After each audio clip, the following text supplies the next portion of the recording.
ఒక్కపారి ఓట్లు పడ్డాయంటే మళ్ళా 5 ఏళ్ల దాకా పత్తాకుండరు లీడర్లు. మళ్ళా ఓట్ల ముంగటొచ్చి ఓ పెద్ద మీటింగ్ పెట్టి అందరినీ మంచిగా అరుచుకుంటా అయిపోయే.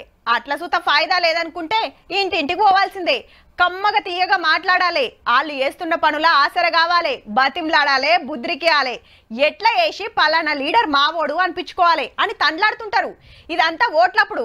కానీ ఓ లీడర్ ఉన్నాడుల్లా, ఓట్లున్నా లేకున్నా బుద్ధు పుట్టినప్పుడల్లా పబ్లిక్ తోని కలిసిపోతుంటాడు. చాలా మందికి ఎరికయ్యే ఉంటది గా లీడర్ ఎవలో. హౌ రాహుల్ సారే.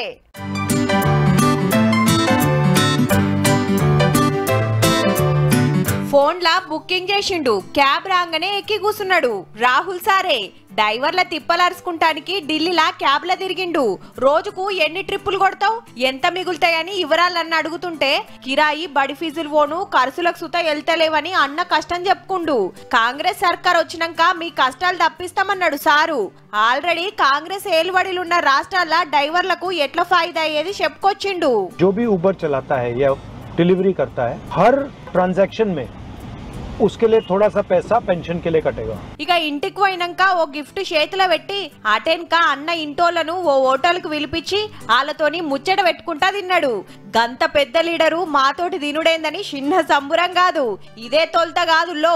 మొన్న ఉత్తరప్రదేశ్ లా ఓ చెప్పులు గుట్టటాయనని కలిసిండు. కర్ణాటకలా డెలివరీ బాయ్స్ తోని ముచ్చట పెట్టి బైక్ మీద తిరిగిండు.